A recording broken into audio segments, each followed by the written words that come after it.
Bonsoir à toutes et à tous, un plaisir de vous retrouver pour cette édition du soir. Voici le sommaire.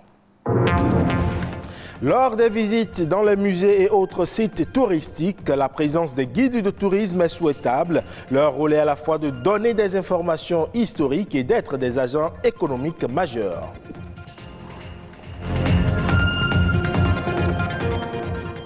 La question de la compétence représente le socle sur lequel salariés, chefs d'entreprise ou personnes en recherche d'emploi sont évalués en entreprise. Acquérir et développer sa compétence est devenu indispensable. Enfin, on parle dans cette édition de la langue maternelle, considérée comme la première langue apprise par un enfant. Elle faciliterait la compréhension par ce dernier de l'essence de son environnement.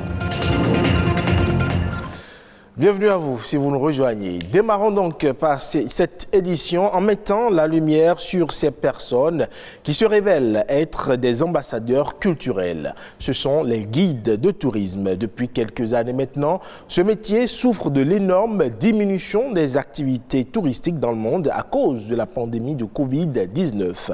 Et pourtant, les guides de tourisme occupent une place importante dans le développement économique d'un pays. Précision à travers cet élément.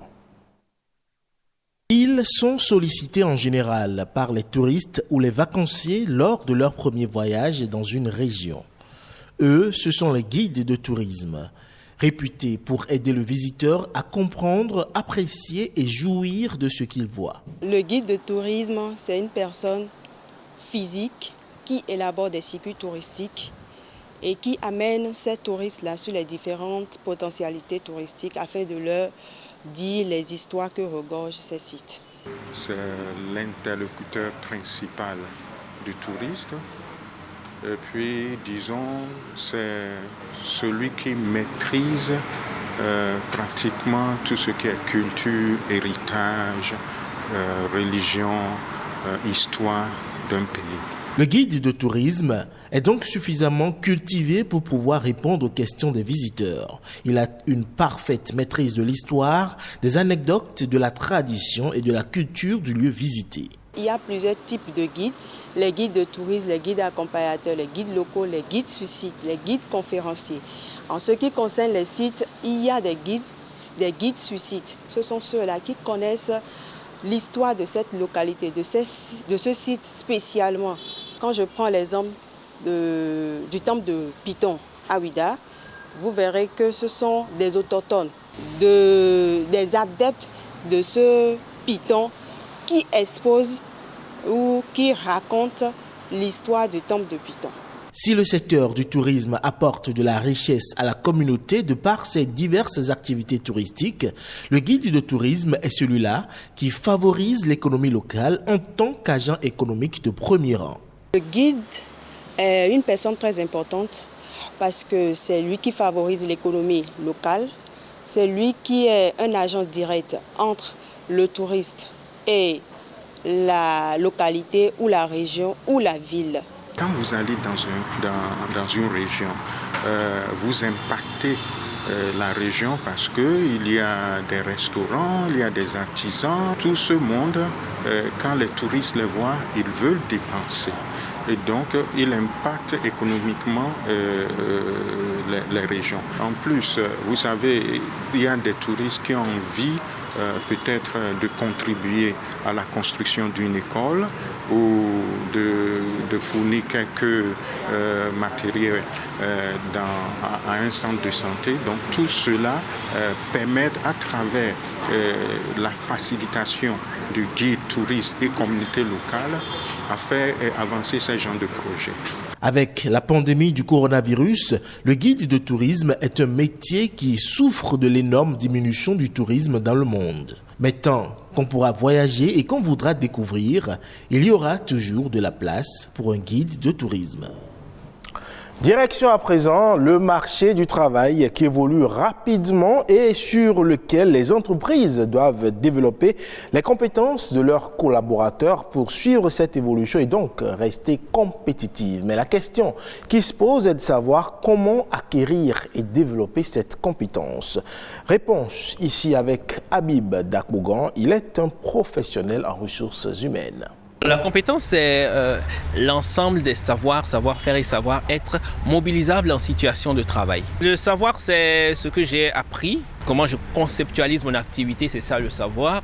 Et ça, je l'ai appris à l'université ou dans une formation professionnelle. Le savoir-faire, c'est le socle de la compétence. Comment je le mobilise, comment je fais la chose, comment est-ce que j'arrive à travailler, à me débarrasser d'une tâche qu'on m'a confiée. C'est ça le savoir-faire. Et le savoir-être, c'est les attitudes et les comportements que j'ai vis-à-vis du travail ou dans mon environnement de travail. Acquérir la compétence, c'est par l'expérience et c'est par la répétition constante de ce que nous faisons. C'est par regarder à côté comment les choses se font. Et c'est, disons, en quelque sorte, c'est par la formation de base. Comment la développer? C'est par la formation continue, c'est par l'employabilité. L'employabilité, c'est l'aptitude à se mettre au pas et à mettre ses compétences à jour à tout moment pour que lorsque on dit vulgairement on me réveille la nuit à 3 heures du matin pour faire mon travail, je puisse le faire sans hésiter. Les amalgames, c'est de ne pas penser que la compétence c'est l'expérience. La compétence n'est pas l'expérience, la compétence n'est pas la performance, la compétence n'est pas le talent, la compétence n'est pas le potentiel, la compétence n'est pas la qualité, n'est pas la qualification. C'est des notions qui entrent dans le champ lexical de la compétence mais qui ne sont pas la compétence et dont la confusion avec la compétence peut nuire à l'entreprise. On parle à présent de la langue maternelle. Beaucoup seraient tentés de croire que c'est la langue de la mère et donc que la langue paternelle serait la langue du père. Mais erreur, il n'en est rien. La langue maternelle, c'est la première langue apprise par un enfant, la langue de la famille ou de l'entourage tout simplement. Au Bénin, on dénombre environ 73 langues maternelles et depuis des années, ces langues font l'objet de nombreuses réflexions quant à leur valorisation. Plus de détails à travers cet élément. Elle est le moyen de communication la plus fréquente entre les humains. La langue, premier moyen d'expression, permet la diffusion des connaissances dans le cadre de l'éducation formelle. La langue, dont le soubassement est la culture. À partir du moment où on a dit que nous sommes indépendants, l'indépendance d'un peuple commence d'abord par sa culture. Et puis c'est ça, la culture qui est la base du développement. Et quand on prend la culture comme base de développement, cette culture-là a une racine pivotante. C'est la langue. Vous perdez votre langue, vous perdez la base de votre culture, vous perdez votre culture, vous perdez la base de votre développement. En plus du français reconnu comme langue officielle, on distingue autant de langues nationales que de communautés existantes. Une diversité linguistique devenue un obstacle au développement. Mais pour y remédier, l'enseignant-chercheur propose 5 pistes à explorer.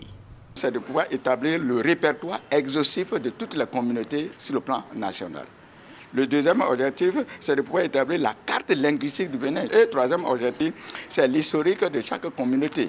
Et faire la promotion des langues, il faudrait connaître d'où ces peuples viennent, où ils en sont arrivés et qu'est-ce qui fait leurs forces et leurs faiblesses. Et quatrièmement, c'est de pouvoir établir les rapports qui existent entre les communautés à l'intérieur d'abord du pays et entre les communautés à l'extérieur. Et le cinquième élément par rapport à ce que j'ai dit, c'est de pouvoir fournir toutes les informations nécessaires qui permettent justement de choisir les langues qui doivent faire partie de notre système éducatif formel. Avec l'avènement technologique, le processus d'apprentissage et de valorisation des langues devient aujourd'hui plus facile. Ça doit être des facteurs favorables pour faciliter cet apprentissage-là. C'est une très très bonne chose. Et c'est en cela que nous disons que si réellement nous voulons être nous-mêmes, c'est de pouvoir retenir aussi la langue comme base de notre développement. Un enjeu déjà bien appréhendé par les gouvernants qui font de la technologie un atout pour relever les défis dans le domaine de l'éducation à travers la mise en place de la synergie alphabétisation, enseignement de la formation technique et professionnelle et numérique. Et parlant toujours des langues maternelles, plus de 40% d'entre elles risquent de mourir à mesure que les communautés délaissent leur langue maternelle au profit des langues dites globales. Au Kenya, par exemple, une tribu se bat encore pour préserver sa langue, laquelle langue a été déclarée éteinte par l'UNESCO. Tout le mérite revient à une femme. Reportage.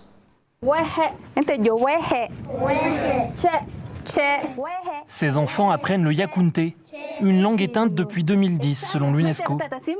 Leur professeur fait partie des 3 personnes sur la planète qui la parlent encore couramment. Je suis désormais le pilier de cette langue. Cela signifie que je dois lui être dévouée, que je dois tout sacrifier sans même me reposer une journée. Car si quelque chose m'arrive et que je n'ai pas fait ces efforts, la langue mourra.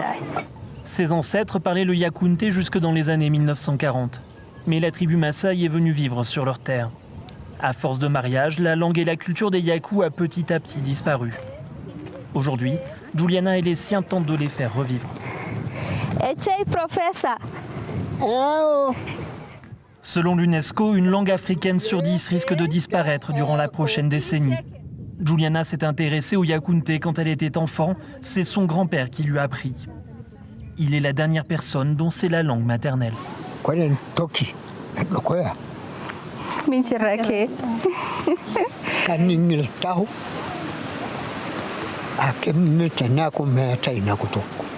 Juliana multiplie les initiatives pour la sauvegarder.